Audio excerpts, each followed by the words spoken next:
Hurry up. Welcome, everyone. Please introduce yourself in the chat as you're coming in, Just make sure I'm not and where you're coming and where you are from. Tell me you have to work when you come home in the car, so I have some preparation. Because of the color of your skin. 63. Go ahead. Please put yourself on mute if you aren't already. Where are you? Oh, it's not on mute. Did you say introduce yourself? I'm Nancy Matthews, Heritage Grey Highlands. Would you type it into the chat, please? Please type your introduction of who you are and where you're from in the chat. With the chat, sorry. Okay, I'm just going to.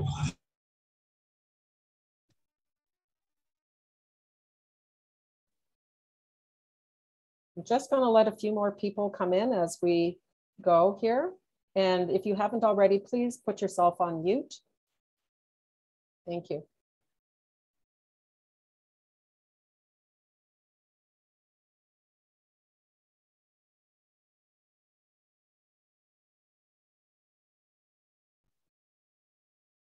Okay, I'm going to get started.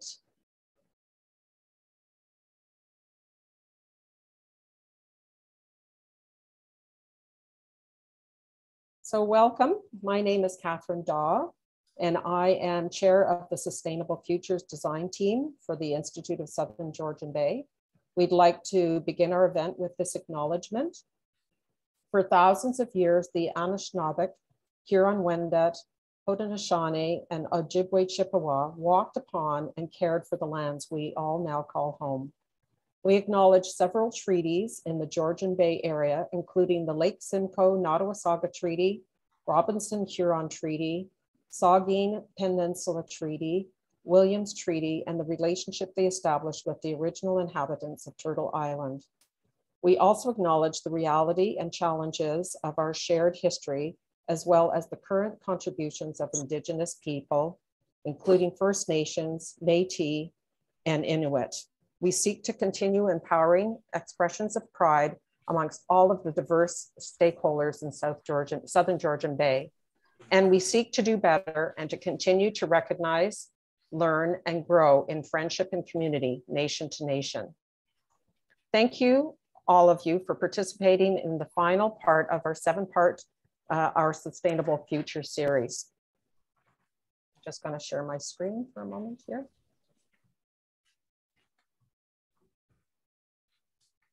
Sorry, I'm just gonna, I can do this properly. Hang on just for a second here. Stop, and I stop share and try this again, sorry.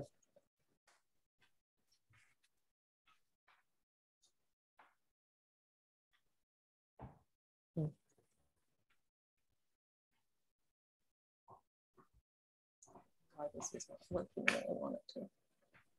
Okay, I'm just going to fix this. I apologize for my mess up on this. I will try it one more time.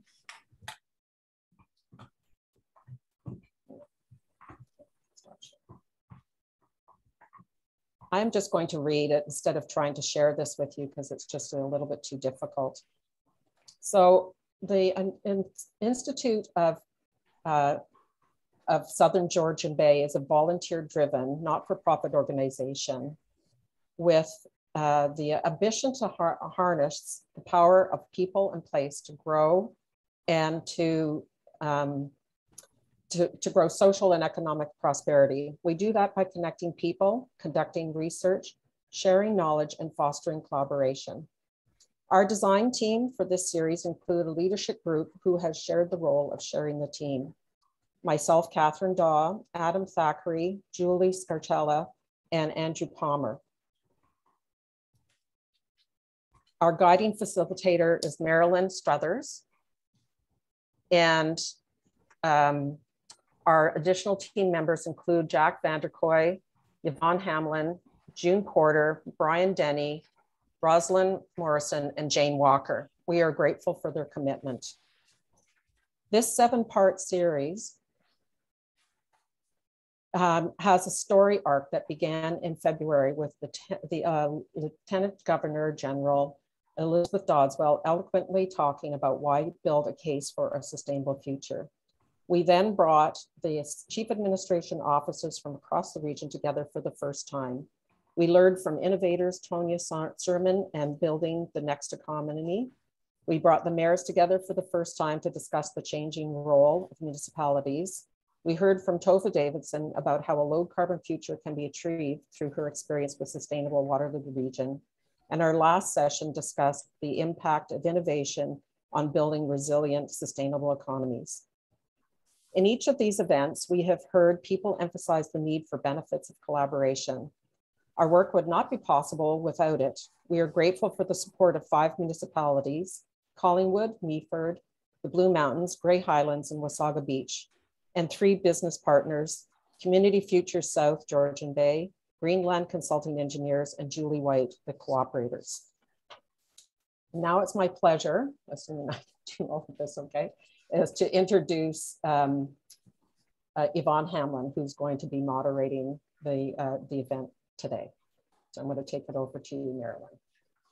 Thank you so much, Catherine. Or Yvonne, sorry. Yeah, thank you. So I'm just going to start with a brief intro about why we're here today. You probably noticed the title, Sustainable, Attainable, Affordable Housing. These words encourage us to consider the need for housing that transcends one neat label. Housing that is sustainable, attainable, and affordable ensures the resilience of our community of Southern Georgian Bay. Some may ask, surely we're resilient now. Look at the lovely housing stock in our communities. It has never looked so handsome, attracting such high prices. Well, we'll hear this afternoon about the fallacy of this picture. I have learned through my work on Collingwood's Affordable Housing Task Force that Collingwood itself is, and this is not including any of the other municipalities in Southern Georgian Bay, it needs 1,000 rental units right now to accommodate those earning between $36,000 and $52,000 annually. This is 1,000 units for those working and earning up to $25 an hour. One of our speakers, Mark Shabanetti, will fill you in this afternoon on what is happening in Southern Georgian Bay on the housing front, with some numbers and analysis that might startle you. Problems that have been documented before the housing issues created by the COVID crisis. 2 of our speakers, Shirley Kivani and Robert Voigt, will share some of the innovative ideas municipalities consider. And our first speaker, Andrea Neiman, will introduce you to the world of financialization of housing. Consider today as a primer. The Institute of Southern Georgian Bay has stepped up to fill a need in our region over the past several years.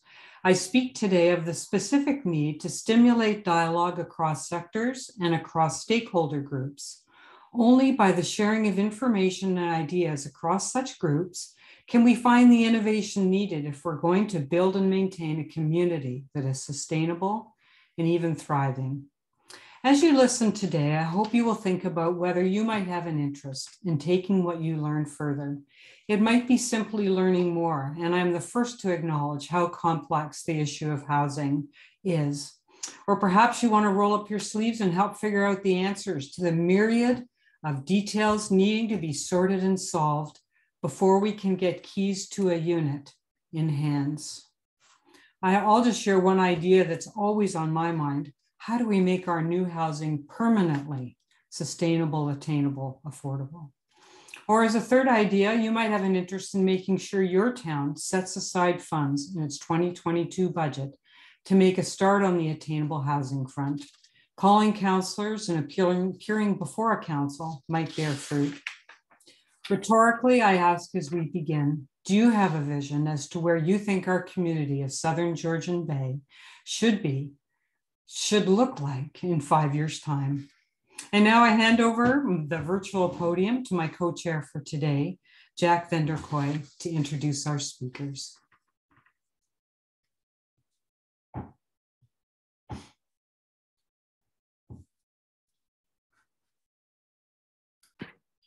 Well, thank you, Yvonne, for that introduction and for whetting our appetite for what I believe is going to be a very informative afternoon. And we have 4 amazing speakers. And one thing you're going to learn today is that, yes, there are problems, but there are also solutions. And that's what's really exciting, because these people are in the trenches and they are going to be proposing things that are actually doable and they're actually working in other communities. So our first speaker is Andrea Nempton. And for 25 years, Andrea has led organizations and initiatives focused on creating positive social and environmental progress through strategic philanthropy, media and arts, social innovation, and impact investing.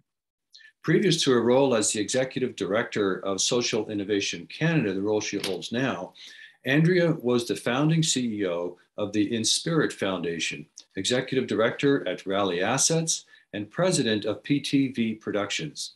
She has served in governance and advisory roles with many organizations and is a board member for the Resource Productivity and Recovery Authority and Challenge for Change. Andrea is committed to finding innovative ways to support cohesive and prosperous communities and was recognized in 2017 with a Governor General's Meritorious Service Award for her contribution to inclusion in Canada. Our second speaker, well known to many of us, is Marg Chevanetti. As a lifelong community activist and advocate for social justice, Marg was the inaugural chairperson of the South Georgian Bay Out of the Cold program for those experiencing homelessness in the area. She is retired from a 32-year career as a local real estate broker and is currently the chairperson of the Regional Housing Committee of the Simcoe County Alliance to End Homelessness and is the vice chair of the Town of Collingwood Affordable Housing Task Force. Our third presenter is Rob Voigt. Rob is an award-winning registered professional planner practicing for over 25 years in development, consulting, and government sectors in Canada and the USA, with successes recognized internationally in urban design, healthy community planning, and stakeholder engagement. He is currently the Director of Development Services for the municipality of Meaford. In 2019, he became the first international member of the Urban Land Institute's Health Leaders Network. And in 2020, he was a member of the advisory team that founded Planning for Health Equity, Advocacy, and Leadership. And our fourth speaker is Shirley Keaveney, Deputy Mayor of Meaford. And she is a lifelong resident and longtime business owner in Meaford, retiring this past July from 43 years operating the local Dairy Q franchise. Wouldn't we love to be part of that? This is Shirley's second term as an elected official. She is a past president of the Meaford Chamber of Commerce, where she chaired Meaford's Dragon's Den for many years. Shirley is co-chair of the 4-County Labour Market Planning Board and is also a member of the Meaford Rotary Club, where she sits on the Godfrey Apartment Affordable Housing Committee. Shirley chairs Meaford's Economic Development Committee and is a member of the Grey County's Affordable Housing Committee, Economic Development Committee, Agricultural Advisory Committee, and Tourism Advisory Committee. Shirley is an active member of the Social Finance Group of the Institute for South Georgian Bay. We have an amazing lineup of speakers. When I read their bios, I'm impressed by the quality that we have. So let's turn the floor over to Andrea Nempton, CEO of Innovation Canada. Andrea, the floor is yours. Hi, thank you. Thank you so much. It's such a pleasure to be here. I'm actually a past weekender in Grey County, where people affectionately refer to me as a bit of a cityite. But I did become very fond of the land that you're all coming to me from. So I'm glad to be part of this conversation. I'm going to share a little bit about SI Canada and some of the work we've been doing. And I'll just share my screen here. I see that I'm pretty pixelated. I'm not sure if people can actually see me. I might want to turn on a little bit more light. Hold on one second. I'll just turn on.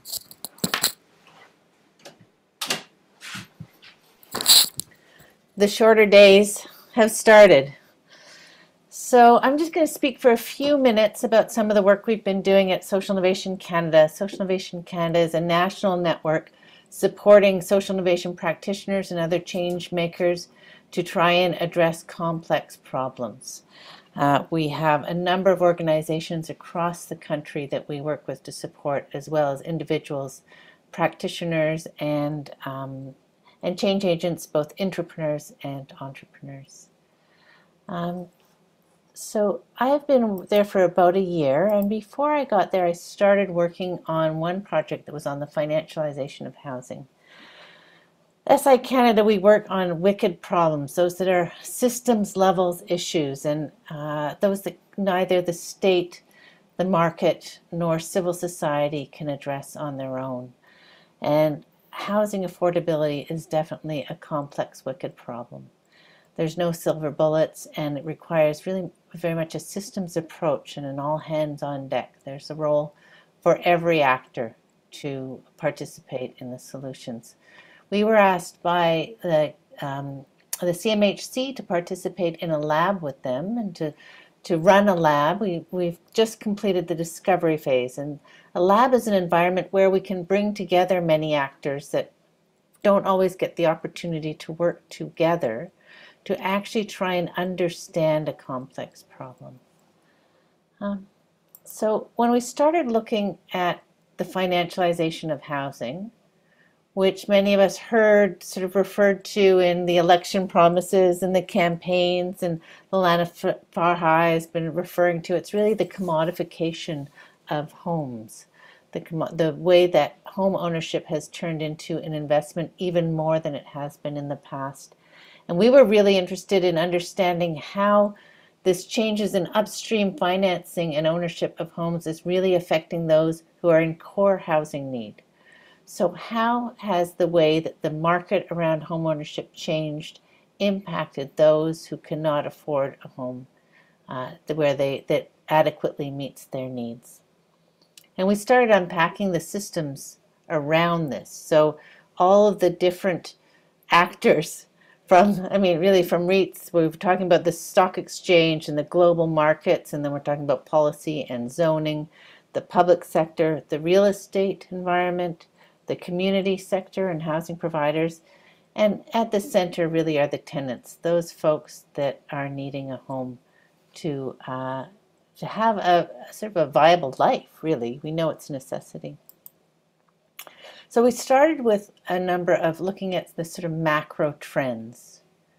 And what we saw was that about 30 years ago, the mortgage securitization began. So this is where the government started buying back mortgages from the banks, and they started guaranteeing mortgages, and really the mortgages started to become a financial asset that was being traded and expanded. And so mortgage securitization, although it had started before that, really in about 2000 started to increase. You can see the blue line just going crazy. The other thing that happened was that the interest rates started to fall. And I think most folks here on the call are old enough to remember when mortgage rates went to 18%. Like they were through the roof, something that we can't even imagine now in this sort of 1.5% mortgage rate environment or 2% mortgage rate environment. So you can see on the bottom line, the cost of ownership mortgage rates went down. The other trend we saw was that the retail and institutional investors went crazy. So those who have income properties and the REITs and the big investors, so big pension plans, foundations, universities, they all started investing in real estate in ways that they hadn't before. And the amount of those that were owned by retail really increased. So the sort of you and I who own a second residence, this is something that started to expand in ways that the market just really changed quite a bit. Part of this was because there was such a huge condo boom. And so a lot of folks bought condos for rental properties. What we saw at the same time was a massive increase in house prices. So the demand for housing started to go up, the cost of purchasing housing started to decrease, and the prices started to get pushed very high. And many of us have benefited from that. And in many ways, that's been a big driver in our economy. And so this is why it's complex. It's not all just good and bad, but they've really gone up to exorbitant levels. The other thing that increased dramatically was mortgage debt. So the amount of household debt in Canada is higher than most places in the world, which is really remarkable. And this is because the banks were very much incentivized to give us all mortgages and big mortgages and home equity lines. And the significance of this is not just that we have a lot of debt, and it didn't cost as much because the interest rates were so low, but that we're vulnerable now to interest rate increases. So we don't have a simple answer of increasing mortgage interest rates to bring down the prices, because that can create other ripple effects of hardship. The other thing we saw was a long-term decline in purpose-built rental and social housing units. So purpose-built rentals are the apartment blocks that hold a lot of folks. It was no longer reasonable for developers to build those because condos were so much more profitable and so much less risky. And there was so much more incentive for condo builds than there were for rental units. So much of the rental stock in these sort of purpose-built is aging and declining and disappearing. But they're starting to be bought up and renovated, but then the rents are jacking up. And at the same time, the federal government stopped investing in community housing. And you can see that by the line there. This is sort of on the bottom left-hand corner, started to really dramatically decline down to about 2% of new builds. What this resulted in was a massive increase of core housing. So the last census showed 1.6 million people do not have a home they can afford that meets their needs. And that's really predominantly with renters. So 27% of renters don't have a home they can afford that meets their needs.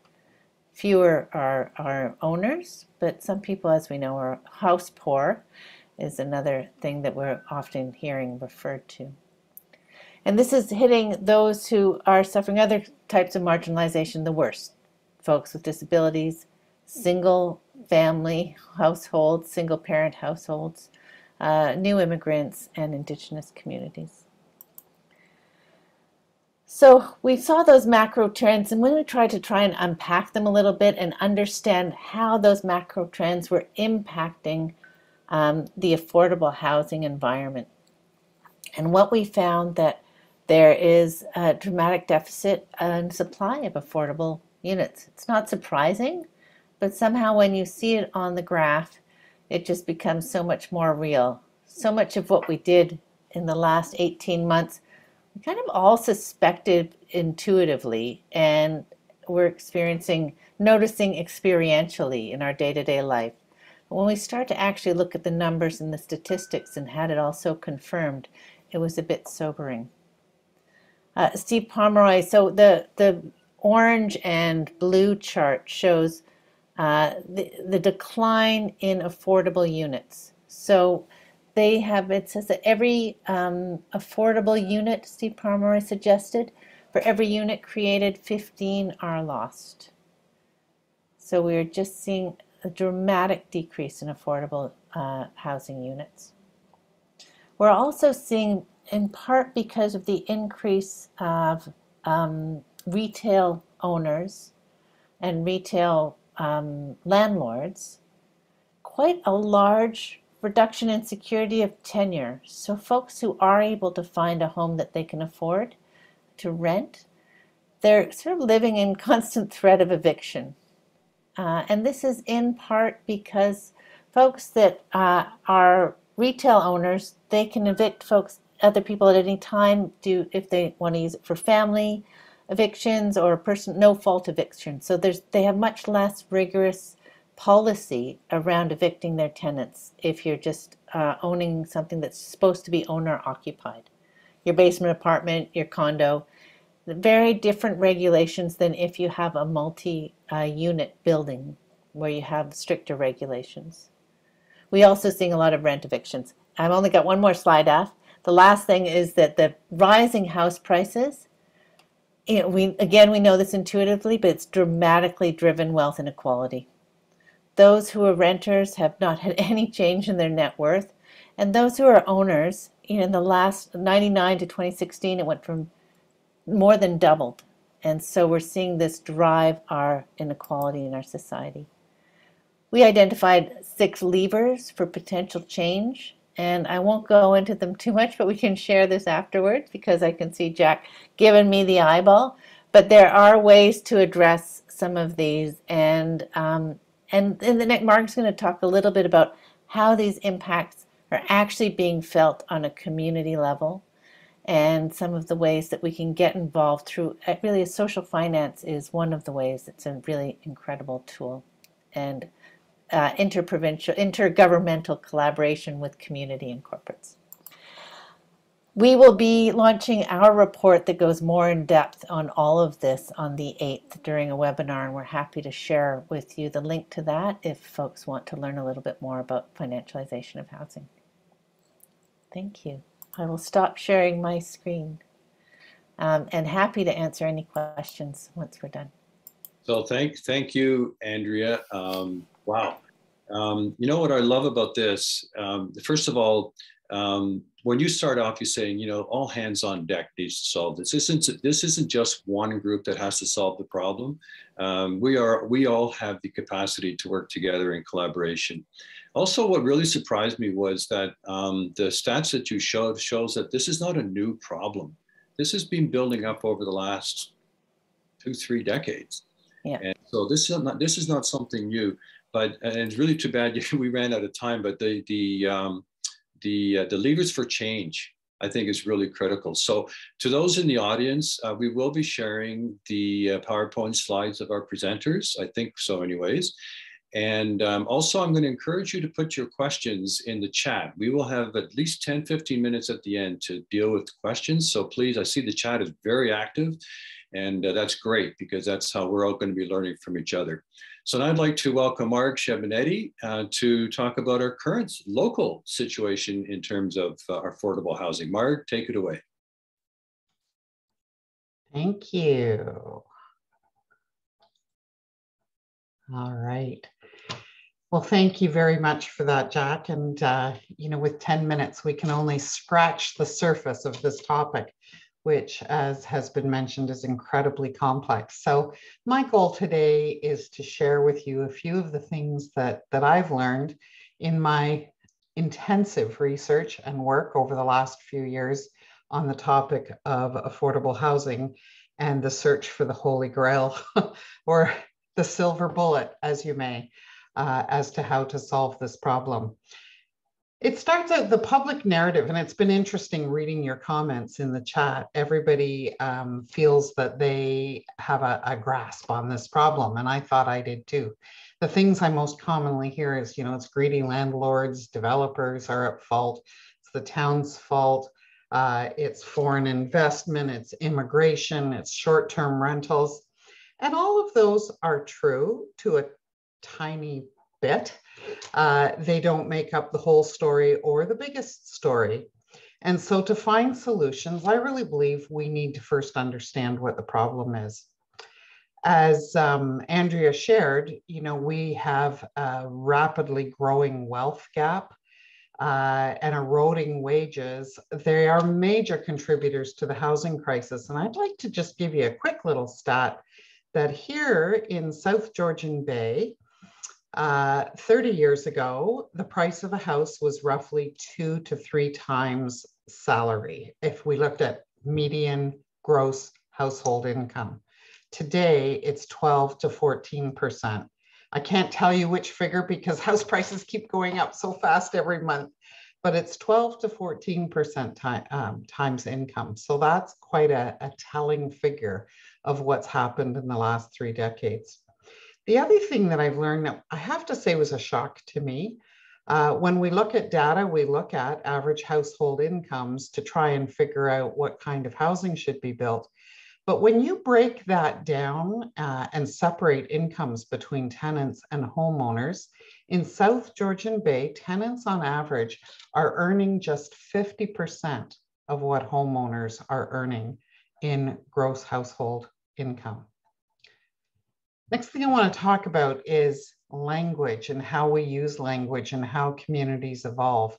So forgive me, Yvonne, but I say ban the word attainable. All housing needs to be attainable. We need to be able to live in our communities and move through different parts of this housing continuum, which you'll see here as a circle instead of this traditional line. There are times in our life where we may need support through a shelter or social housing or transitional housing. And there may be times in our life when we own a home, and there may be times when it's more appropriate to rent. In all cases, it needs to be attainable because housing is a human right. So there is a legally accepted definition of affordable around the world, and that is 30% of gross household income. No more than that should be spent on shelter costs. And that leaves enough money at the end of paying for those shelter costs to be able to live and all the other things that we need. Attainable is used in different ways. There is no accepted definition. It's used very differently in different municipalities. If you refer to any official documents out there, even government documents, Federation of Canadian Municipalities, different organizations working on this, you won't see the word attainable because there is no accepted definition. It doesn't matter if you make $20,000 a year or $200,000 a year, you shouldn't be spending more than 30% on your shelter cost. So having said that, based on that 30% of gross income, the average tenant in our region can afford between $900 and $1,300 a month. Yet a one bedroom in our region is, well, in September was averaging $1,301 a month. People, our tenants, in our average tenant in this area would be able to afford to buy a house priced up to $390,000. Yet the median price of a house in South Georgian Bay is approaching $800,000. In 2015, almost 48% of tenants in South Georgian Bay were spending more than 30% of their income on shelter. 48%. That was in 2015. Rents have gone up, house prices have gone up 117% since then. So what might that figure be today? I would hazard a guess that it far exceeds 48%. The other scary thing is that in 2015, 1 in 5 households in South Georgian Bay were in core housing need, as Andrea said, in houses that they couldn't afford or that didn't meet their needs. That's 5,500 households in our region. That's 1 in 5, and that was in 2015. What might those numbers be today? The chart to the right is just a reflection of calls, for example, for emergency shelter. In 2016, 71 calls in a year. In 2020, 408. So we can see what kind of an impact that's had. So the conclusion that we have to derive from this is that our efforts in solving the affordable housing crisis, first and foremost, need to be focused on those in greatest need. And those are people experiencing homelessness or people who are or will be tenants in our region. A couple of quick fast facts. So do you know, this one's going to shock you, at least it shocked me, that prior to 1972 in Ontario, 50% of all housing starts were rentals, 50%. So what happened? In 1972, the federal government changed taxation rules, and they created a disinvestment incentive for investing in rental housing. That's a topic in itself, but it was a major, major change. At the same time, condominiums came into being. In the past, there was no way to own, let's say, a unit in an apartment building, but condominiums were invented. I personally believe those two policies came hand in hand.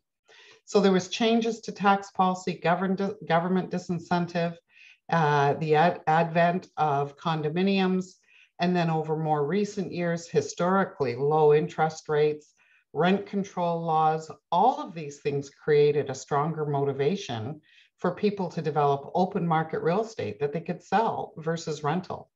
Profit could be immediate.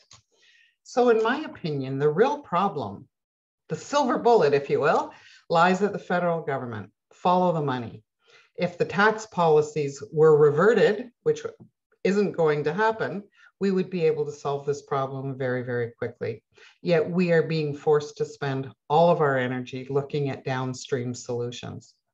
The other interesting stat is the one you probably read up there on the top. From 96 to 2017 in Ontario, there were 1.3 million new condo units and houses built, yet only 1.5% of those were affordable units.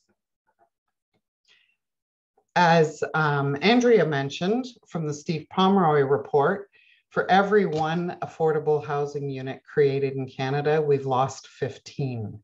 This is a huge, huge thing. What's happened? It's not just large scale investors like REITs, it's also small scale. A house is sold, the tenants evicted, the new buyers moving in for personal use. In growing communities like ours, there's gentrification and a strong seller's market. And I don't blame the sellers. There are conditions that are leading them to sell. There's opportunities for redevelopment, rooming houses that suddenly could make a boutique hotel.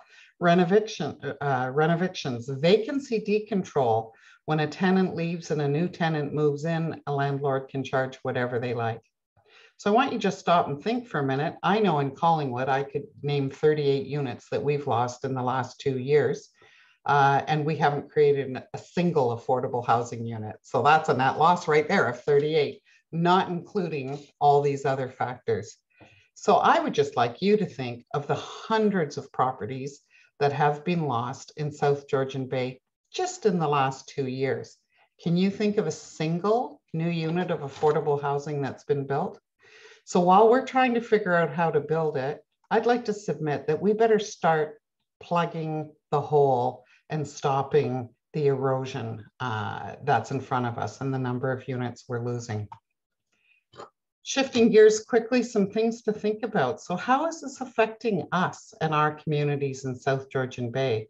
If people are spending the majority of their income, and people are, on shelter costs, how much money is left at the end of the day to shop local, to go and support a local restaurant, an artist, buy a piece of art, to buy food, to go to the dentist, to get medicine for your children, to buy school supplies?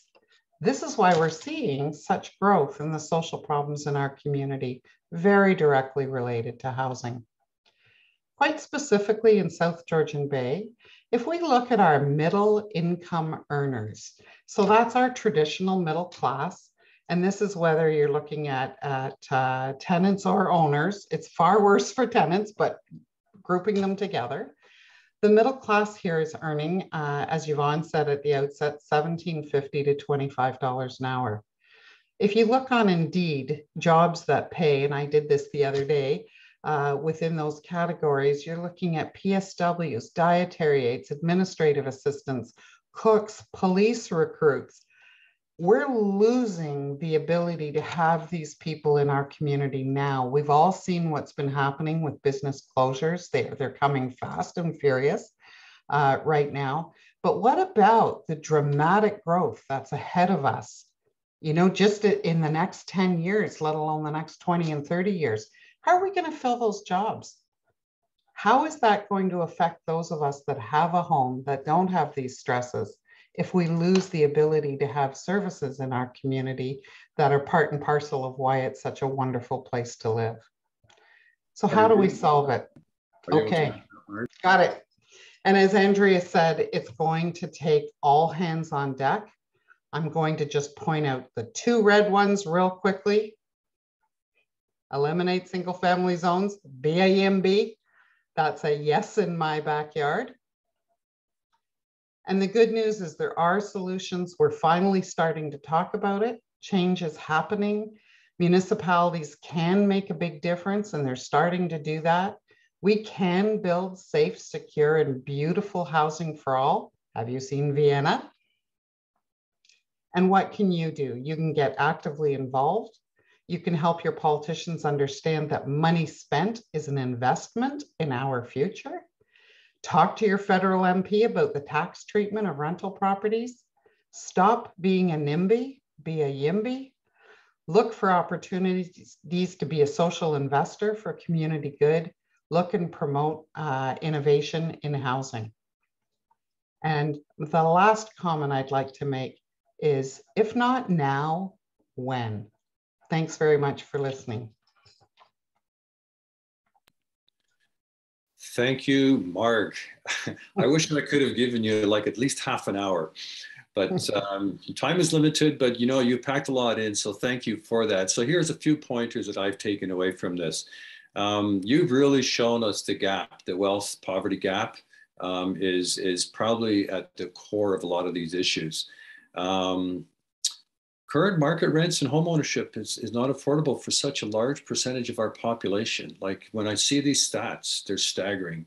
And I think, again, I think we're going to hear this from every one of our presenters today, is that the solution is a collaborative solution. We need to work together towards a solution. If we all know what the problem is, we can and we need to work together. Plug that hole, stop the conversions. That's just one start, but there are so many other innovative things that can happen to address this. So thank you, Mark, for that. And again, highlighting what the issue is, but also showing, yes, there are solutions. And I think that's what I want us to take away from this. So now I'd like to welcome Rob Voigt. Rob, the floor is yours. Let's take it away. All right, doing share screen. There we go. I'm assuming we can all see that. So a little bit of a shift of perspective. So as you heard in the introduction, been doing this for about 27 years on the civil service side for municipalities as big as the city of Vancouver and smaller communities like where I am now in Meaford. And there's a lot of similarities there, but I think we need to maybe shift our perspective a little bit. We're hearing lots of facts. I wish we could go through Mark's presentation again because it's so rich with information. And so to kind of play off that a little bit today, beyond hearing that and that I'm going to focus on our perspectives moving forward. So I trust that we can all agree that we're community builders, and that we should seek to provide housing that's fitting for all people across their life courses and their circumstances. I think that's something that we can easily agree on. To do this, we need to work in collaboration. This needs to be led by citizens with government, other agencies, home builders, and businesses alongside. We have important work to do here, and we need to be community champions of change. And providing fitting housing for all clearly impacts all measures of community success. And I've seen that already in some of the comments people have put there. Everything from community health and well-being to resiliency and adaptability. This touches all aspects of what makes a great community. So I suggest that we need to do, moving forward with a perspective of curiosity. So, and ask questions of ourselves and each other. And so what I'm going to do is that we're going to begin with a series of just 10 questions that we can use to reflect on and highlight often the actions and attitudes that we have currently to housing. And you'll see in these questions, they highlight the challenges that we're creating, quite frankly, for ourselves if we collectively are in this together. Firstly, by discouraging some types of housing, how are we meeting the different needs of people, such as older adults, single parent families, and persons with disabilities? There are many policies, regulations, and public processes that are biased against specific housing for any number of identifiable groups. We need to become more aware of these viewpoints and their impacts. Why are single detached residences and home ownership treated as the preferred form of housing and all other types implicitly compared to it? When there is a proposal to build homes in our communities, the projects need to be reviewed and assessed based on their own inherent characteristics within the legally adopted regulations of the town. We should not be measuring these proposals against some imagined ideal home form or ownership, or perspectives coming from primarily a privileged home ownership position. All types of housing have value. Why do we make traditional or historic forms of housing non-conforming and in new infill projects that emulate their characteristics unapprovable? Essentially, setbacks and excessive parking requirements are often the cause of this, which particularly impacts small-scale infill projects. We need to ask ourselves, why are we valuing the quantity of car storage above providing a diversity of places for people to live? Why are new developments expected to be the same as their neighbors, with design reviews that misinterpret sameness as contextual fit?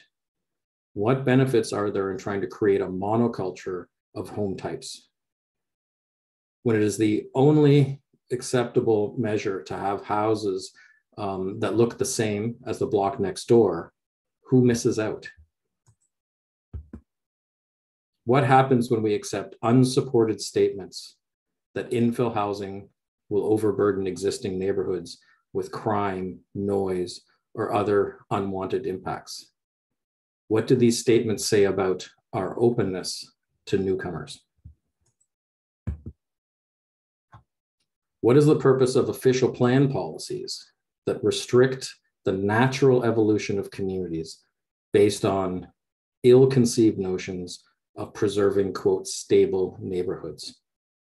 Given the reality that all neighborhoods are in a constant condition of change and evolution, and in fact, that this evolution in its various forms is what keeps neighborhoods healthy.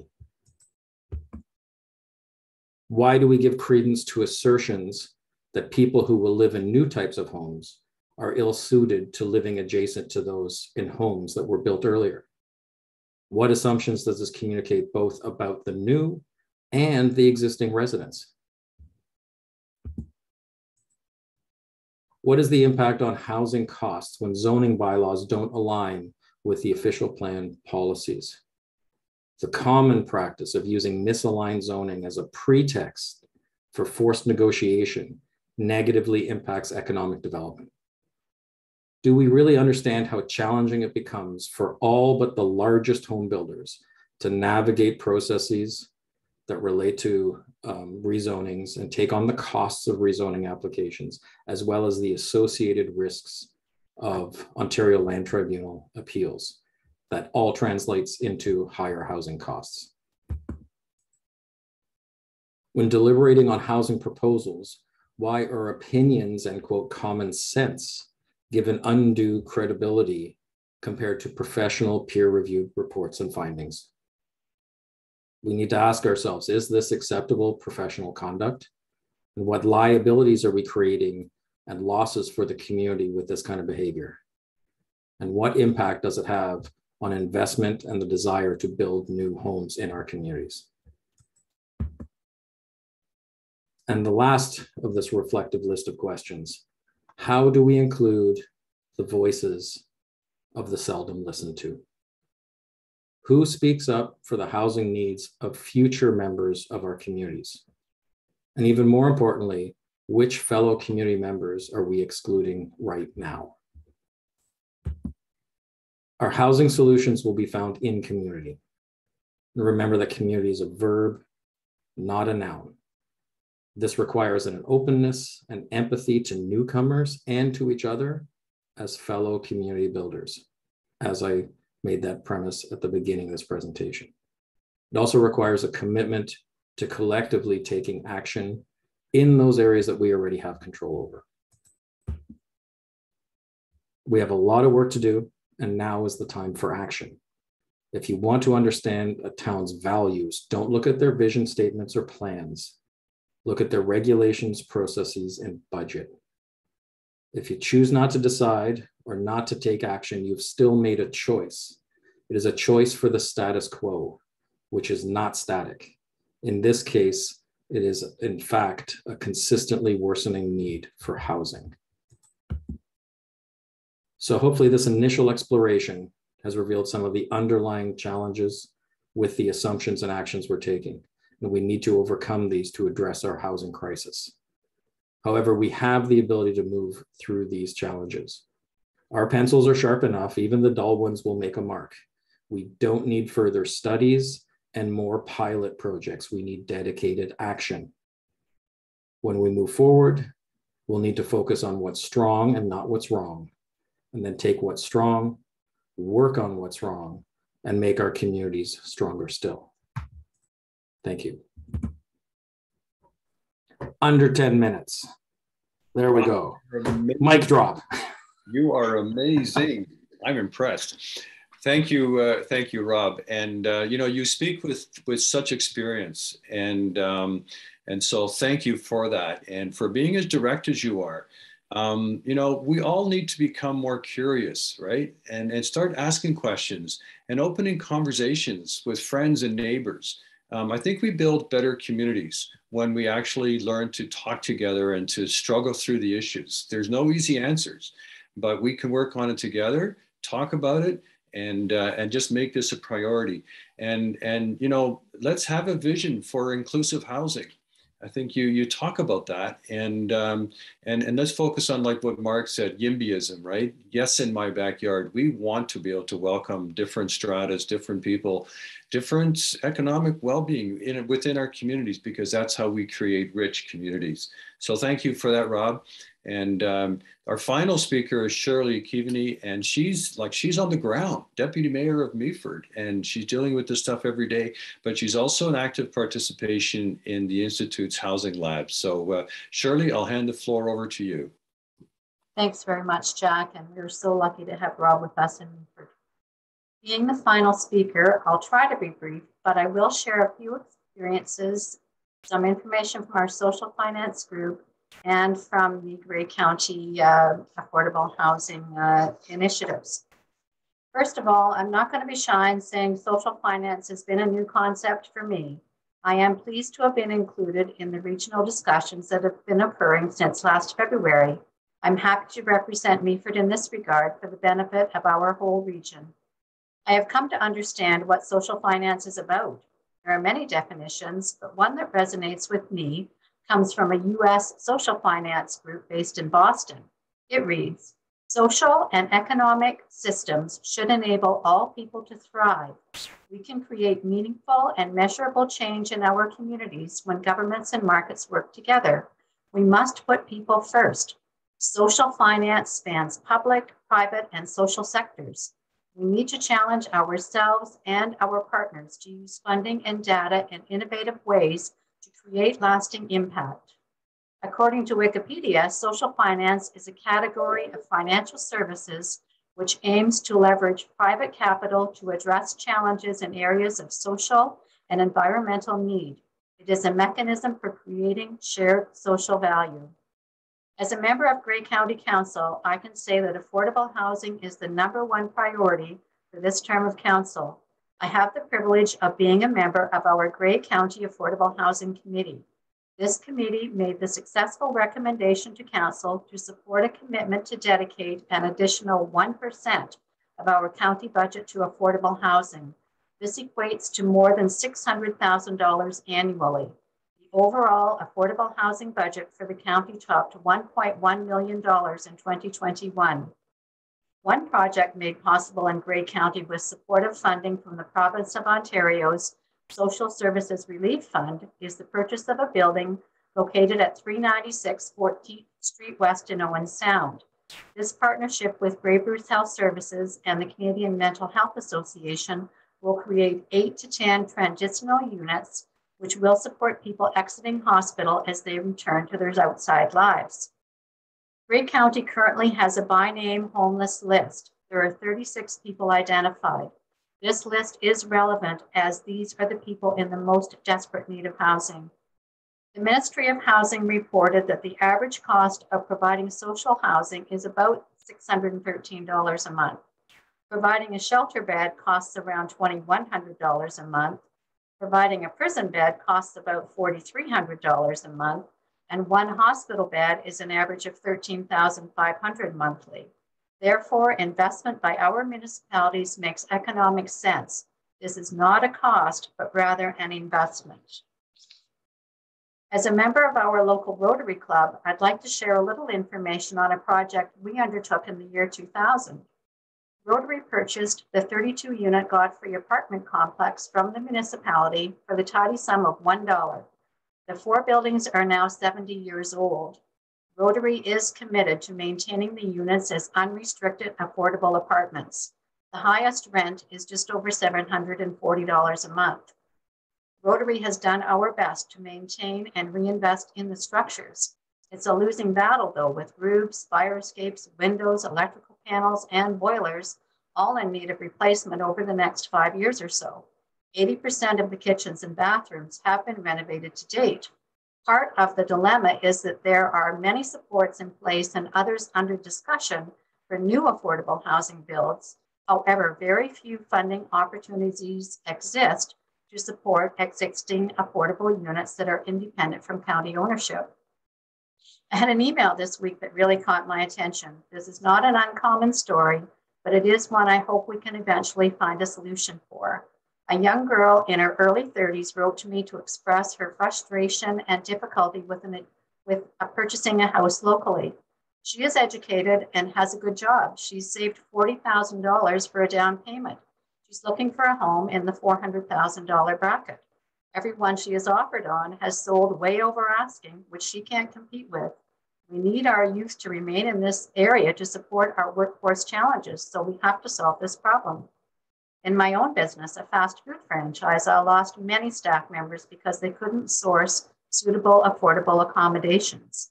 I found out after the fact that one girl had slept in her car for 3 weeks last January because she had nowhere to stay. This broke my heart. These experiences brought me to seek out membership in our local social finance group. The dedicated members of this committee are committed to making a positive difference in this area. We meet religiously every 2 weeks. That tells you something of our desire to make progress. We met all through July and August with the summer camp specifically focused on housing. Those discussions were so valuable that as a social finance group, we've decided to focus entirely on creative solutions for affordable housing going forward. This focus has brought us an invitation to participate in the National Housing Lab run by Social Innovation Canada under the leadership of our first speaker, Andrea Nempton.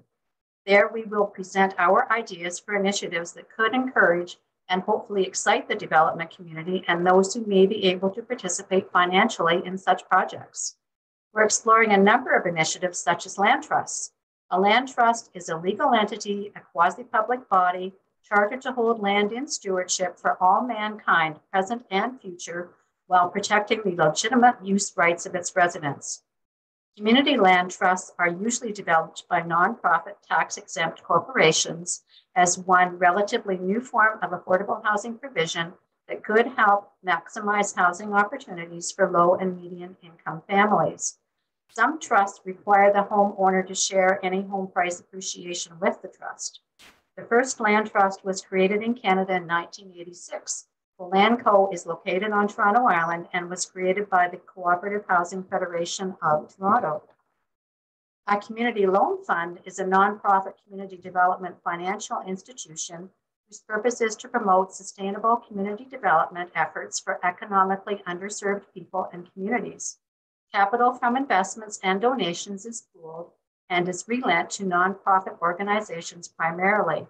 Loan and investment funds play an integral role in community economic development strategies aimed at providing affordable housing projects.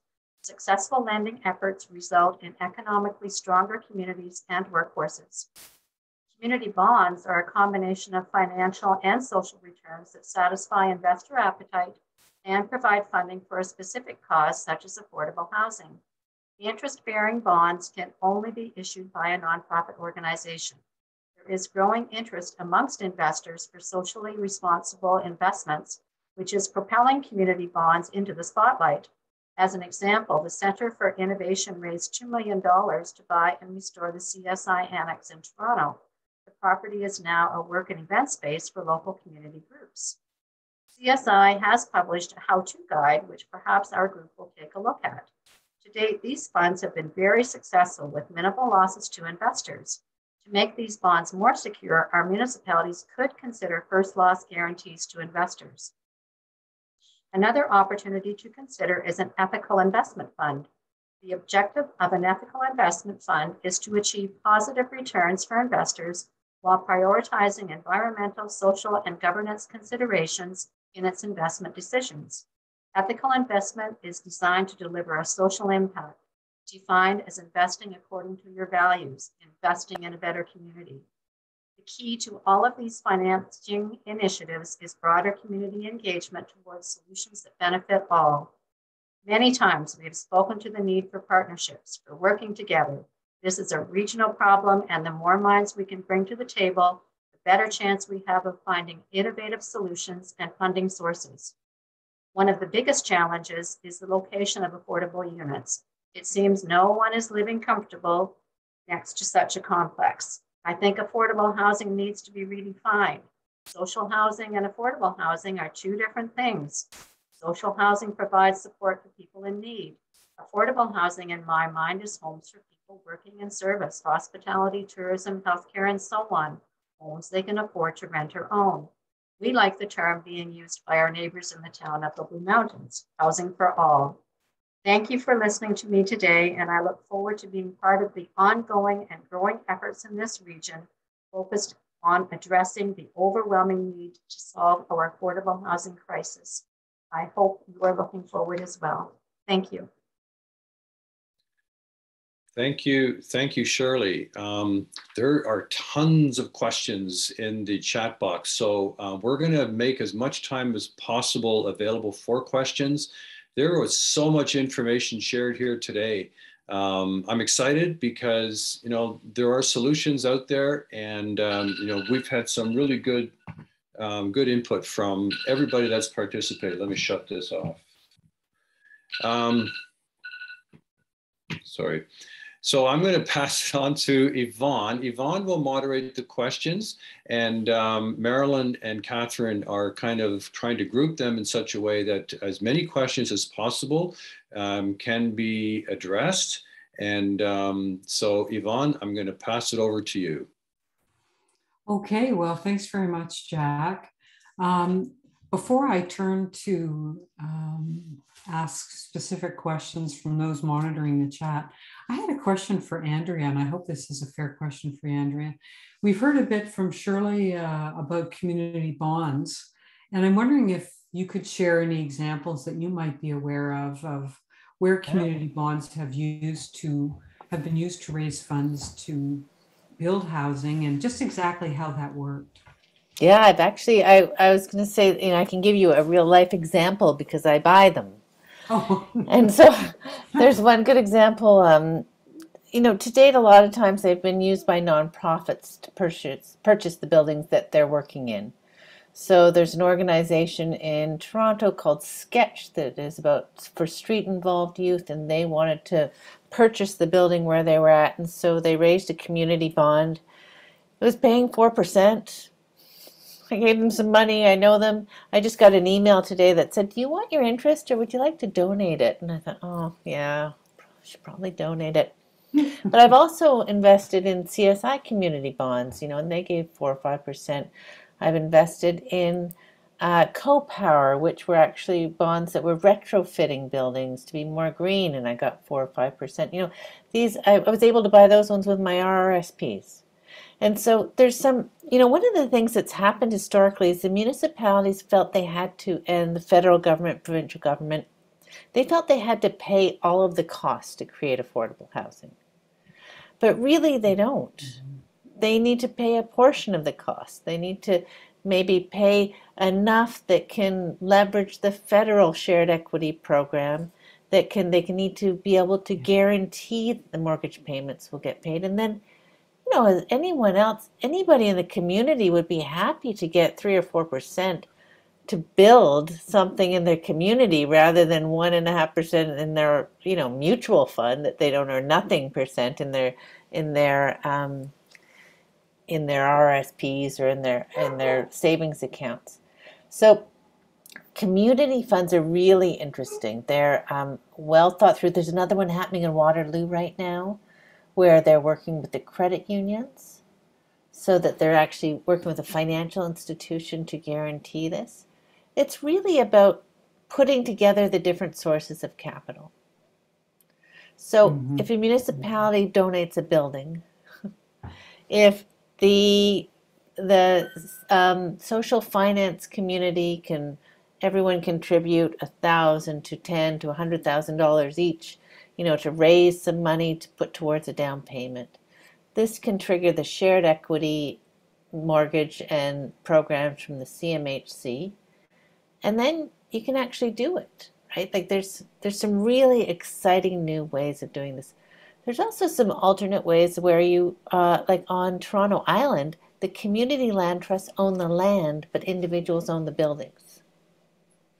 I had the pleasure of staying on Toronto Island at one point, and you can buy a house. You have to be in the lottery to get in because it's an amazing place to live. I was squatting there for 3 weeks, and the houses are owned, but the land isn't. So that's another really interesting way of sort of just dampening the rising prices and making things more accessible. Oh, thanks so much for that answer, Andrea. I so feel it's the money. It's how do we find funds, and if we can raise money through the community, what a great win-win. Yeah, and the truth is there's so much money out there, right? The government is investing billions and trillions of dollars. The mortgage market is trillions of dollars. The banks have trillions. If you can find the right way of sort of ticking off the security boxes, people want to invest either for a large return or for very low risk. So municipalities have the capacity. I know that I understand, or I believe that they're not able to take on a lot of debt, but they can guarantee, right? Like they can guarantee payments. And so that de-risks things. The other thing I found is that if you use the word bond, everyone thinks it's safe. I don't know why. I'll go with that. Okay, thank you. Oh, so who has the questions? Is it you, Marilyn? Who's been collecting the questions, or Catherine? Yvonne, I've been taking questions from the chat, so we only have time for about 2 to 3, so I'm just sending them directly to you, the ones that kind of are all-encompassing as much as possible. So well, why don't you just read them? Why don't you just read them out? Read one out. Sure. So the first one is from Nancy, and Nancy, I've kind of amalgamated a few of your questions and comments. So she asked, is the flip of rental units into Airbnbs a factor that some of these speakers have integrated into their presentations? And any suggestions on how to stop these overpriced auctions of houses for sale? Okay, thank you, Jess. Well, I know, Marg, you have ideas on or thoughts on this. Would you like to share them? Yeah, in terms of short-term rentals in our region, most certainly it's had some impact on affordable housing, but when we actually look at numbers of units, because they are generally prohibited in our area, the number of units that do exist is actually fairly small and tend to be, certainly this isn't universal, but do tend to be in higher priced areas where we might not see a rental at all, an affordable rental. So I think the impact of the short-term rentals hasn't been huge, but it's been somewhat of an impact. In terms of how do we stop the auctioning that's going on out there around housing, we don't. We live in a capitalistic free market economy, and home buyers and home sellers make their own choices around that. So we can't stop that, but we have the ability collectively to change the conditions that have made that happen. It's the conditions that have led to that. So that's where we have to be putting a lot of work. Okay, thank you, Mark. That's a great answer. Jess, what's the next question? The next question came from Dorothy. Tiny homes are projected to be built on Lake Huron. The land currently houses house trailers. Is this a viable option here? And then she also asked, are housing cooperatives an option? Well, Robert, yeah, I think you're the man for this. Go for it. Short answer is yes, they're an option. Without getting into too much detail, you know, some of what you see on TV and that tiny homes and that, you also need to think about that's a pretty niche, kind of a hyper niche market, right? So, but the bigger answer is it's never an either or. The answer for all housing is both and. Every form of housing, pretty much that you can think of, community land trusts that help set one up out west, they're completely viable. They work here. Co-ops, co-housing, tiny homes, every form of housing. You know, many of the points I was making is that we need to look at housing as an ecosystem where things are interrelated, because as we move through our life courses, our housing needs change. And one of the challenges we have right now is that we kind of only build two types of homes, and really primarily one type of tenure. And that is the problem. If you provide the mix, people move around, which then leaves gaps behind them where other people move in. And there isn't a single answer of anything that any of us has mentioned here that is a silver bullet. All of the things that have been mentioned, all of them have to happen. Better secondary suites and basements, accessory suites, all kinds of financing options, getting out of the way. Guess what? There are people out there, you may not like them, whose business it is to build homes. Let them build homes, as many as they can, because it helps. Unless they're building truly, truly off the charts, upper end stuff, there is a relationship to housing affordability to a certain degree if you provide any kind of housing. Housing is not the only business that the inputs don't end up in the cost, just like everything else. And it's not the only business where somehow you can restrict it and prices will go down. Right? As Marg said, we live in a certain kind of sort of free market capitalist system. We have to leverage that to our benefits as well. So everything that you can think of for sure can be on the table and work. It's just finding the partners to do it. That's why I was saying we have the solutions already. We don't need to overthink this. The challenge with housing really is primarily a lack of action. Full stop. I'll argue with anyone all day long about that. Thank you, Rob. That's a great answer. Jess, do you have another question for us? Yes. So Cheryl asked, is there anything in place for social housing for families? I feel like there is a lot for seniors. Shirley, do you want to have a go at this one?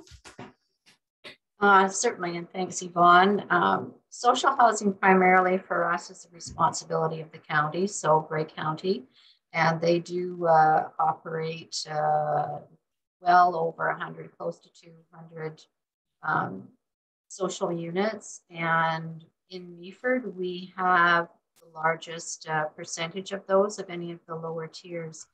And certainly there is a mix of families and seniors. In Meaford, we have a complex called Victoria Village, which Grey County owns.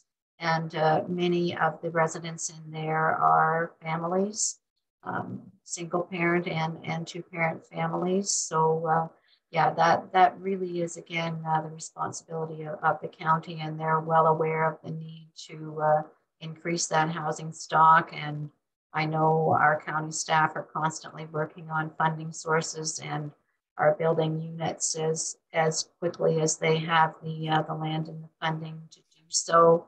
They'll be completing 60 units in Owen Sound this year, and they're working on units in Dundalk. And we're crossing our fingers, very hopeful that a project in Meaford is in the near future. So yeah, that very much is the county responsibility.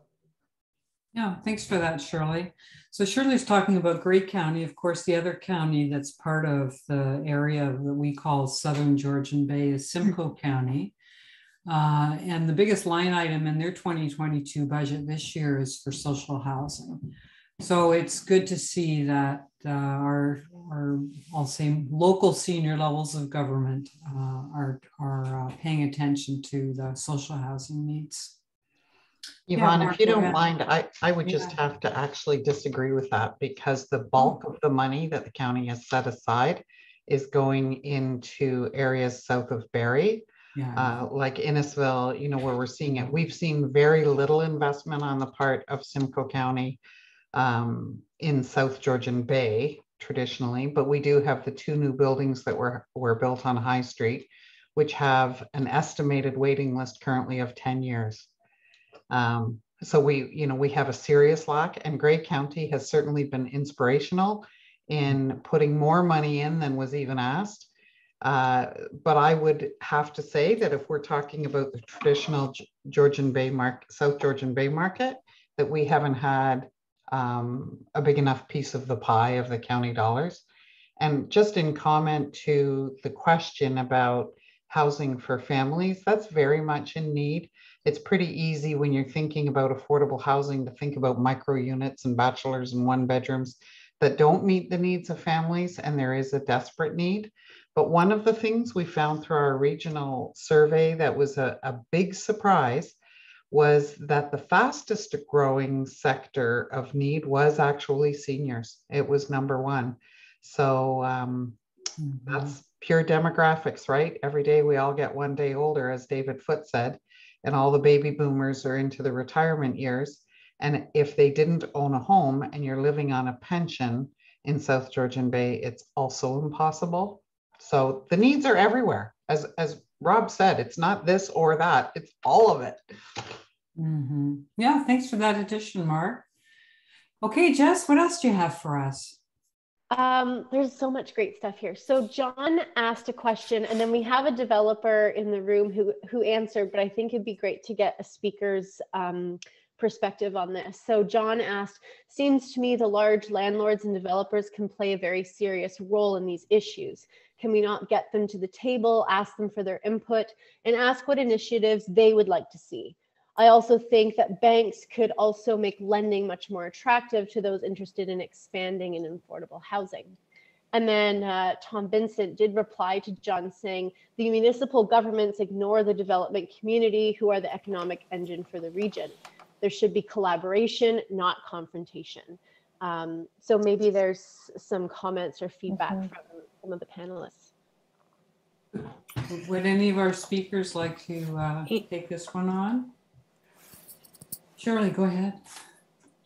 Thanks, Yvonne. I would just say, come to Meaford. We have terrific staff in our planning department who really are keen to work with the development community and who are incredibly understanding and helpful in working with our developers to help them through the process of getting all of the different approvals that are necessary. I think we often say, Rob, correct me if I'm wrong, it's not our local planning department, it's the challenges at county and provincial levels, and that tend to cause developments to take a little bit longer to move forward, but it's definitely not our municipal staff in Meaford.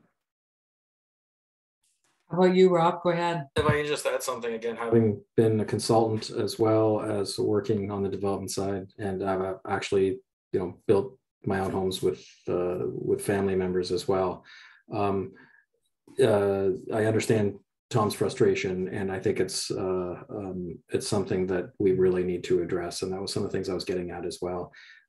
When we're looking at development applications coming forward, and particularly in the region we're in, where we've been doing community since these places were settled in sort of contemporary history, we've been doing it for over 100 years. And yet why every time there's an application to build homes and some streets and some infrastructure, we treat it like no one's ever seen it before, and we just grind the process. In Ontario, and a research done and presented by CMHC at AMO 2 years ago, they said in Ontario, on average, but from when land is purchased till someone has a key in their hand for a home, takes 15 years. That's like half a generation. That is unacceptable. If that is what we're going to keep doing, we might as well just all hang up right now. we're done. The process, everything will grind to a halt, and all these challenges we have will completely overwhelm us even more than they are now. It shouldn't be that complicated just to build homes. And just because the home is, not a detached, and there's 3 of them attached together and the box looks a little different, that doesn't mean the neighborhood's going to fall apart. And we shouldn't treat those kinds of comments about building community, quite frankly, as being valid. They are not. And that drives so many problems, not only for the big developers, but you're killing the local builders. They can't go through a process where everything is at risk, when if they're building 4 units, the 4th one is what puts bread on the table. They don't make money on the first 3. If they're lucky, they're making money on the 4th one. And if you're going to say it's going to take 4 years to get through the process, what are they going to do? And that's housing that we need, right? Not saying you just roll over and give developers everything they want. Of course not. We have to look at the public interest at all times. But we've really kind of, let this get off the rails a little bit in terms of the kinds of processes and expectations we have. And again, to the earlier comments, all types of housing are needed, and they're needed everywhere. And all tenures of housing are needed, and they're needed everywhere. So let's get that financing figured out. Let's find the partners. Let's get the people that want to build stuff. We know the problems. We don't need to make that list any longer. We don't need to list any more things that aren't working. Find the things that work and make it real.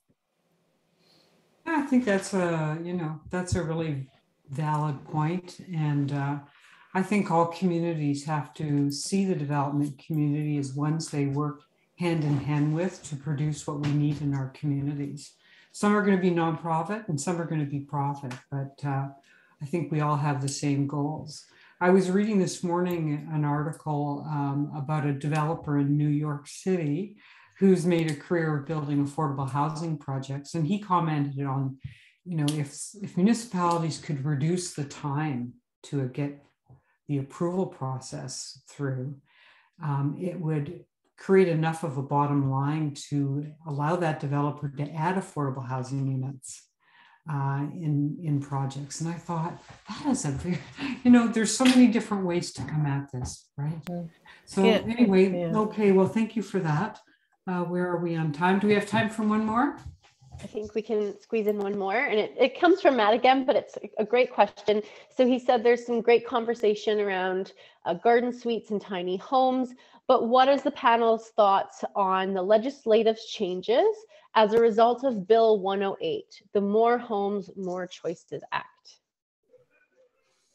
Okay, who would like to take that one on? I wonder if these are okay, go ahead, Mark. Just offer, it's a very big piece of legislation, so it's a very big answer, but 2 of the things that I think people may be able to take away from it is that many of the policies are focused on big cities. Case in point, everybody loves to talk about inclusionary zoning and requiring developers to set aside a percentage of units being affordable. And if you dig a little deeper, that can only be done in municipalities with what they call major transit hubs. In other words, read Toronto, Hamilton, Ottawa.